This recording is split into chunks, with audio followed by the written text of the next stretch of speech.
আশা করি তোমরা ভালো আছো এবং সকলেই সুস্থ আছো। নুরাবাদ খান অনলাইন স্কুলের পক্ষ থেকে সকলকে স্বাগতম। তোমরা সবাই মাদক থেকে দূরে থাকবে আর মাদককে পরিহার করবে। আমরা আজকে দশম শ্রেণীর ভেক্টর জ্যামিতি নিয়ে আমরা আলোচনা করব। প্রথমেই ভেক্টর রাশি সম্পর্কে আমরা জানব। ভেক্টর রাশি কি? ভেক্টর রাশি হল যে সকল ভৌত রাশিকে সম্পূর্ণরূপে প্রকাশ করার জন্য মান এবং দিক উভয়ের প্রয়োজন হয় তাদেরকে ভেক্টর রাশি বলা হয়। সাধারণত কোন রাশির উপর তীর চিহ্নতে ভেক্টর নির্দেশ করতে হয়। আমরা যদি বলি এবি ভেক্টর, তাহলে আমাদের এবি লিখে এই তীর চিহ্ন দেবে, তাহলে বুঝতে হবে এবি ভেক্টর। ভেক্টর দেখে আমাদের বুঝতে হবে রাশিতে, অর্থাৎ এই তীর চিহ্নতে বুঝতে হবে এ থেকে এইরকম একটা রাশিকে খেয়াল করো, এবি ভেক্টর তীর চিহ্ন এখানে যদি থাকে তাহলে আমাদের বুঝতে হবে এ থেকে বিতে গেছে। এ থেকে বি পর্যন্ত যে মান, এটাকে বলে ভেক্টরের মান, আর এ থেকে বি পর্যন্ত যে দিকটা দেওয়া আছে, তীর চিহ্ন দেওয়া আছে, এটাকে বলে তোমার দিক। এই জন্য ভেক্টরের মধ্যে মান এবং দিক উভয় থেকে ভেক্টর রাশির যুগ নিয়ে আমরা একটু আলোচনা করবো। তো ভেক্টর রাশির যুগটা কিরকম? তো আমরা যদি মনে করি একটা প্রস্তুতনা এ থেকে বিতে গেল এবং আর প্রস্তুতনা বি থেকে সিতে গেল, তাহলে ভেক্টর যুগ হবে প্রথম ভেক্টরের আদি বিন্দু থেকে দ্বিতীয় ভেক্টরের প্রান্ত বিন্দুর যে সংযোগ রেখা, এই রেখাটি হলো ভেক্টর যুগ। অর্থাৎ এবি একটা ভেক্টর যার আদি বিন্দু হলো এ এবং প্রান্ত বিন্দু হলো বি। বিসি একটা ভেক্টর যার আদি বিন্দু হলো বি, প্রান্ত বিন্দু হলো সি। প্রথম ভেক্টরের আদি বিন্দু এ আর দ্বিতীয় ভেক্টরের প্রান্ত বিন্দু হলো সি। ভেক্টর যুগ হলো প্রথম ভেক্টরের আদি বিন্দু এবং দ্বিতীয় ভেক্টরের প্রান্ত বিন্দুর যে সংযোগ রেখা, এই রেখাটি বলা হয় তোমার ভেক্টরের যুগ। তাই আমরা যদি মনে করি এবি ভেক্টরের মান ই ভেক্টর আর বিসি ভেক্টরের মান বি ভেক্টর, তাহলে ভেক্টর যুগ হবে এবি প্লাস বিসি সমান এসি। অর্থাৎ এটার মান ই ভেক্টর, এটার মান বি ভেক্টর, এটা এসি। অর্থাৎ এটা যদি ই ভেক্টর হয় এটা হবে ইউ প্লাস বি ভেক্টর। অর্থাৎ এসির মানটা হবে ই ভেক্টর প্লাস বি ভেক্টর। ঠিক একই রকম ভাবে যদি আমরা ভেক্টর বিয়োগের ত্রিভুজ যদি আমরা দেখি, এটাকে বলা হয় ভেক্টর যুগের ত্রিভুজ। ভেক্টর বিয়োগের ত্রিভুজ যদি আমরা একই রকম ভাবে আলোচনা করব। দেখো ভেক্টর বিয়োগের ক্ষেত্রে যদি আমরা এখানে খেয়াল করো, এ বিন্দু থেকে একটা ভেক্টর বি চাইলো আর এ বিন্দু থেকে একটা ভেক্টর সি চাইলো। এখানে এ বি আর এস। এ বিন্দু দেখো এ থেকে একটা ভেক্টর বি চাইছে আর এ থেকে আরেকটা ভেক্টর সি চাইছে। আমাদের একটা বিন্দুতে দুইটা ভেক্টরের আদি বিন্দু যদি একই রকম থাকে বা একই বিন্দু থাকে, তাহলে সেখান থেকে আমাদের দুইটা ভেক্টর দুই দিকে চলে যাবে। চলে যাওয়ার পরে আমরা যে যুগটা করছি, যে রেখাটা দুই করছি, সংযোগ রেখা হলো বিসি। এই ভেক্টর বিয়োগের নিয়ম হলো তোমার দ্বিতীয় ভেক্টরের প্রান্ত বিন্দু থেকে প্রথম ভেক্টরের প্রান্ত বিন্দুর যে সংযোগ রেখা, এই রেখাটাকে বলা হয় ভেক্টরের বিয়োগ। তাহলে আমাদের এ বিসি ত্রিভুজের মধ্যে এ থেকে একটা ভেক্টর বিতে গেছে এবং এ থেকে আরেকটা ভেক্টর সিতে গেছে। আমাদের মনে রাখতে হবে ভাষাটাতে দ্বিতীয় ভেক্টরের প্রান্ত বিন্দু থেকে প্রথম ভেক্টরের প্রান্ত বিন্দুর যে সংযোগ রেখা, সেটি হলো তোমার ভেক্টরের বিয়োগ। আমরা তো এ থেকে বিতে গেছে, বি থেকে সিতে গেছে, এর সংযোগ রেখাটা তো বিসি। এখন এই তীর চিহ্ন থেকে বুঝতে হবে যে রেখাটা কোন দিক থেকে কোন দিকে যোগ করছে। আসলে এই তীর চিহ্ন থেকে বোঝা যায় বি থেকে সিতে যোগ করছে। আমি বাসায় কি বললাম, দ্বিতীয় ভেক্টরের প্রান্ত বিন্দু থেকে প্রথম ভেক্টরের প্রান্ত বিন্দুর যে সংযোগ রেখা, সেই রেখার নাম হলো ভেক্টরের বিয়োগ। তাহলে আমাদের এই পিছন থেকে বোঝা যাচ্ছে যে এইখান থেকে এখানে যুক্ত করছি, তাহলে অবশ্যই এটা আমাদের দ্বিতীয় ভেক্টরের প্রান্ত বিন্দু। ওই যে বললাম যে দ্বিতীয় ভেক্টরের প্রান্ত বিন্দু থেকে প্রথম ভেক্টরের প্রান্ত বিন্দুর সংযোগ রেখা, তাহলে এই যে রেখাটা যোগ করছে বিসি, আর তীর চিহ্ন দিকে আমাদের বুঝতে হবে এটা কোন দিক থেকে কোন দিকে যোগ করছে। তাহলে যে বোঝা যাচ্ছে বি থেকে সি থেকে যোগ করছে, তাহলে বি হলো আমাদের দ্বিতীয় ভেক্টরের প্রান্ত বিন্দু।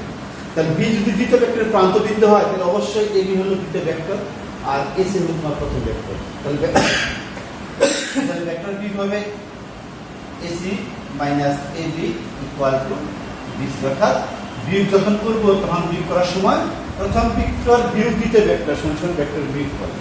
প্রথম ভেক্টর কত এসি, দ্বিতীয় ভেক্টর কত এবি ইকুয়াল টু বিসি। আমাদের এই চিত্র থেকে আমরা ভেক্টর বিয়োগ সম্পর্কে আলোচনা করলাম এবং আগের চিত্রে আমরা ভেক্টর যোগ সম্পর্কে আলোচনা করলাম। আমরা এই ভেক্টরের যোগ এবং বিয়োগ নিয়ে আমরা একটা আমাদের বইয়ের উদাহরণ থেকে এটা আলোচনা করবো যে ভেক্টর পদ্ধতিতে প্রমাণ করো ত্রিভুজের যে কোনো দুই বাহুর মধ্যবিন্দুর সংযোগ রেখা তৃতীয় বাহুর সমান্তরাল এবং দৈর্ঘ্য তার অর্ধেক। আমরা এই ভেক্টর পদ্ধতিতে এই প্রমাণটা করবো, যেটা তোমরা সাধারণ গণিতে যেমনি করছো আমরা উচ্চতর গণিতে ভেক্টর পদ্ধতি। মনে করি এই এবিসি ত্রিভুজের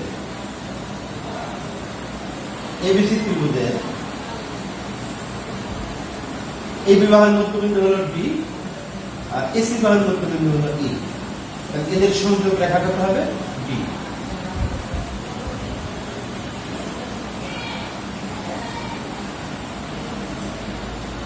আমাদের ডাকতে পারেন যে ত্রিভুজের যে কোনো দুই বাহুর মধ্যবিন্দুর সংযোগ রেখাংশ তৃতীয় বাহুর সমান্তরাল এবং দৈর্ঘ্য তার অর্ধেক। মনে করি এবিসি ত্রিভুজের মধ্যে এবি বাহুর মধ্যবিন্দু হলো ডি আর এসি বাহুর মধ্যবিন্দু হলো ই। তাহলে এদের সংযোগ রেখা হলো ডি। তাহলে আমাদের কি প্রমাণ করতে হবে? প্রমাণ করতে হবে যে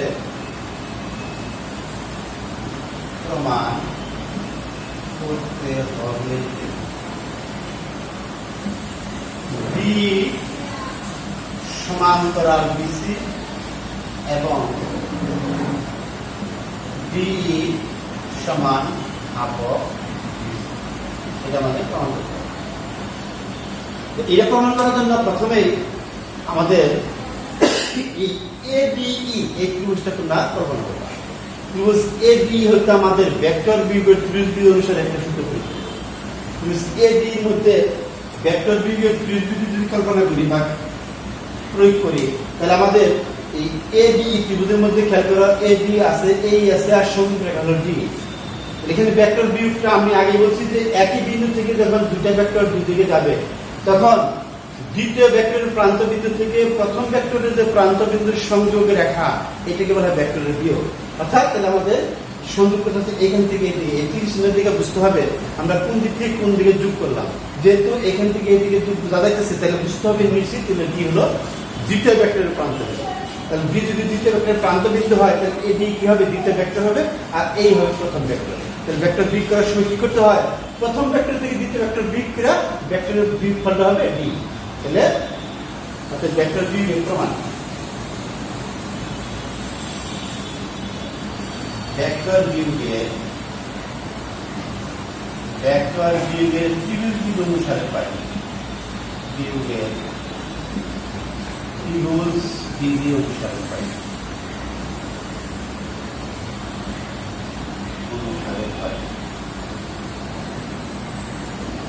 অনুসারে কি পাই? এই ভেক্টর মাইনাস এবি ভেক্টর সমান বি ভেক্টর। কিন্তু অনুরূপভাবে দেওয়া এবিসি ত্রিভুজের মধ্যে যদি আমরা খেয়াল করি লেখা যায় এবিসি ত্রিভুজের মধ্যে তালিকা লেখা যায় এবং AC vector minus AB vector সমান বিসি ভেক্টর। এসির মানটা ঠিক থাকবে। এসি ই যদি এসি এর মধ্যবিন্দু হয় তাহলে আমরা এই এসি রে এই দ্বিগুণ লিখতে পারি, অর্থাৎ এসি ইকুয়াল টু এ লিখতে পারি। তুমি খেয়াল করবা যেহেতু এটা এসি এর মধ্যবিন্দু সেহেতু এই এই এবং এসি সমান এবং এই এসি টা তাহলে কি হবে? এ এর দ্বিগুণ হবে। তা যদি হয় অনুরূপভাবে আমাদের ডি যদি এ বি এর মধ্যবিন্দু হয় তাহলে আমাদের এ বি আর বিডি সমান হবে এবং এই এ বিটা পুরো এডি দ্বিগুণের সমান হবে। এই জন্য আমরা এসির মানটা যা কি লিখতে পারি 2a লিখতে পারি বা 2a ভেক্টর মাইনাস এর মান কত 2a ভেক্টর সমান bc ভেক্টর বা এখানে যদি আমরা 2 কমন নেই কি হয় a vector minus a vector equal bc vector বা a মাইনাস a মান কত প্রথমে লিখছি a মাইনাস a মান কত b এই a মাইনাস a মান তো দেখেন কত হয় 2 ইনটু b ভেক্টর সমান bc ভেক্টর বা কত হয় b ভেক্টর সমান হাফ অফ bc ভেক্টর বা b ভেক্টর পরম মান হাফ অফ bc ভেক্টরের পরম মান। পরম মান অর্থ হলো তোমাদের এখানে আর দিক থাকবে না, শুধু d রেখার দৈর্ঘ্য থাকবে, অর্থাৎ d কাটে হাফ অফ bc আর ভেক্টর থাকবে না, শুধু bc রেখার দৈর্ঘ্য থাকবে। অর্থাৎ পরম মান চিহ্ন দিলে আমাদের শুধুমাত্র মান প্রকাশ করবে, দিক প্রকাশ করবে। এই জন্য আমরা পরম মান d কাটবো হাফ অফ পরম মান bc, অর্থাৎ পরম মান থেকে এই বিন্দু রেখে শুধু d হবে আর এখানে পরম মান চিহ্ন রেখে শুধু bc হবে। তাহলে কি d cut half of bc। আমাদের প্রমাণ করার কথা ছিল কি d সমান bc এবং d সমান হাফ অফ bc। তাহলে d সমান হাফ অফ bc আমাদের প্রমাণ হয়ে গেল। আমরা এটা আবার আমরা ক্যালকুলেশন করলাম কিভাবে দেখো। প্রথম যে ভেক্টর b এর ত্রিভুজের আমরা লিখছি, এটা আসলে লিখছি থেকে দাও ত্রিভুজ ABE, এই ত্রিভুজ কি খেয়াল করো, এই ABE ত্রিভুজের মধ্যে a থেকে একটা ভেক্টর d তে আসছে, a থেকে একটা ভেক্টর e তে গেছে। দুইটা ভেক্টরের আদি বিন্দু যদি একই বিন্দু হয় তাহলে সেইখান থেকে যে দুই দিকে দুইটা ভেক্টর যায়, সেই ক্ষেত্রে দ্বিতীয় ভেক্টরের প্রান্ত বিন্দু থেকে প্রথম ভেক্টরের প্রান্ত বিন্দুর যে সংযোগ রেখা, এই রেখাকে বলা হয় তোমার ভেক্টরের বৃত্তফল। তাহলে আমাদের a থেকে d তে গেছে আর a থেকে e তে গেছে, আসলে এখানে কাজ লেখা নাই যে কোনটা প্রথম ভেক্টর কোনটা দ্বিতীয় ভেক্টর। কিন্তু আমি যে ভাষা বললাম যে দ্বিতীয় ভেক্টরের প্রান্ত বিন্দু থেকে প্রথম ভেক্টরের প্রান্ত বিন্দুর সংযোগ রেখাকে তোমার ভেক্টর বিয়োগ বলা হয়। এই তীর চিহ্ন দেখে তোমার বুঝতে হবে যে আমি কোথায় থেকে কোথায় যোগ করছি। বোঝা গেছে যে এই d থেকে e তে যোগ করছি। ওই যে সংজ্ঞা বললাম দ্বিতীয় ভেক্টরের প্রান্ত বিন্দু থেকে প্রথম ভেক্টরের প্রান্ত বিন্দুর সংযোগী রেখা, তাহলে অবশ্যই d হলো তোমার দ্বিতীয় ভেক্টরের প্রান্ত বিন্দু, আর d যদি দ্বিতীয় ভেক্টরের প্রান্ত বিন্দু হয় তাহলে e হলো প্রথম ভেক্টরের প্রান্ত বিন্দু, আর d যদি প্রথম ভেক্টর দ্বিতীয় ভেক্টরের প্রান্ত বিন্দু হয় তাহলে a যেহেতু আদি বিন্দু তাহলে ad হবে দ্বিতীয় ভেক্টর আর এই হবে তোমার প্রথম ভেক্টর। তাহলে এই জন্য আমরা ABE ত্রিভুজ থেকে আমরা কি পেয়েছি a - ad = d, এটা ভেক্টর বিয়োগ ত্রিভুজ। অনুরূপভাবে যদি আমরা ABC ত্রিভুজ, এই ত্রিভুজ থেকে কি পাবো, এই ABC ত্রিভুজের মধ্যে একই রকম ভাবে a থেকে একটা ভেক্টর b তে আসছে, a থেকে একটা ভেক্টর c তে গেছে, তাহলে আমাদের এই তীর চিহ্ন থেকে বোঝা যাচ্ছে এটা দ্বিতীয় ভেক্টরের প্রান্ত বিন্দু, এটা প্রথম ভেক্টরের প্রান্ত বিন্দু। কারণ ভেক্টর b হলো দ্বিতীয় ভেক্টরের প্রান্ত বিন্দু থেকে প্রথম ভেক্টরের প্রান্ত বিন্দুর যে সংযোগী রেখা, এটাকে হলো ভেক্টর বিয়োগফল। সুতরাং AC - AB = BC। কিন্তু AC = 2AE আর AB = 2AD কেন হলো? আমাদের ডকুমেন্টে লেখা আছে এটা AC এর মধ্যবিন্দু। ই যদি AC এর মধ্যবিন্দু হয় তাহলে এই এবং AC সমান হবে এবং AC টা এই দ্বিগুণ হবে। এই জন্য AC = 2AE, অনুরূপভাবে AB = 2AD = BC। এখানে যদি কমন নিই তাহলে কি হয় a - ad = BC। a - ad মান প্রথমে যাবে যদি এর করতে কত d, তাহলে 2d = BC বা d = হাফ অফ BC। অর্থাৎ পরমাণু d সমান হাফ অফ পরমাণু BC, পরমাণু উঠে গেলে আর দুই ব্যাসটা সুবিধা জায়গা তাহলে কি থাকে d সমান হাফ অফ। তাহলে আমাদের এটা প্রথম প্রমাণ। এরপর এইটা প্রমাণিত করার জন্য আমাদের একটা ভাষা লিখতে হবে। ভাষা হলো ভাষা শেখার জন্য আমাদের প্রথমে আমাদের ডাইরেক্ট রেখা চিনতে হবে।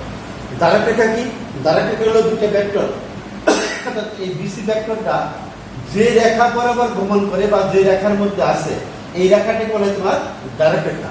অর্থাৎ এই BC ভেক্টরের ডাইরেক্ট রেখার নাম হবে BC রেখা। অনুরূপভাবে D ভেক্টরের ডাইরেক্ট রেখা হবে D রেখা। আমাদের ভেক্টর নিয়ম হলো এই দুইটা ভেক্টরের ডাইরেক্ট রেখা হয় একই হতে হবে অথবা সমান্তরাল হতে হবে। যেহেতু চিত্রতে দেখা যাচ্ছে এই BC এবং D একই রেখার মধ্যে নাই, ভিন্ন ভিন্ন রেখা, সুতরাং এই D এবং BC কি সমান্তরাল। এই ভাষা লেখার পরে এটা লিখবা সুতরাং, শেষ লিখবা সুতরাং D সমান্তরাল BC এবং D সমান হাফ অফ BC। তো শিক্ষার্থী, আশা করছি আজকে ক্লাসটা তোমরা সকালে বুঝতে পারছো। তো আমরা তোমাদের জন্য বাড়ির কাজ দিয়ে দেবো, বাড়ির কাজটা তোমরা বাসায় বসে বসে করার চেষ্টা করবে।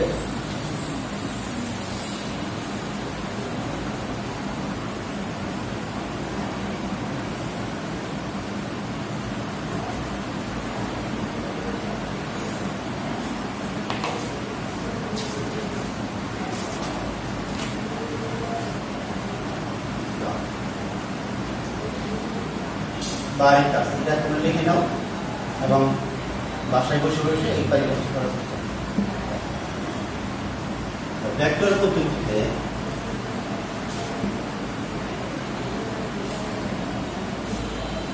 প্রমাণ করতে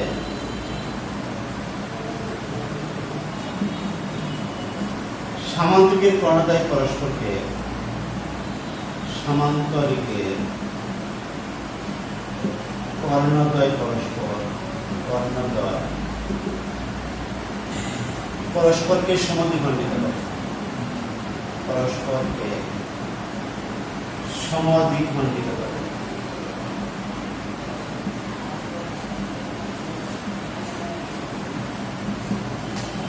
এই বাড়ির কাজটা তোমরা বাসায় বসে করার চেষ্টা করবে। সবাই ভালো থাকবে, সুস্থ থাকবে। সবাইকে ধন্যবাদ। খুদা হাফেজ।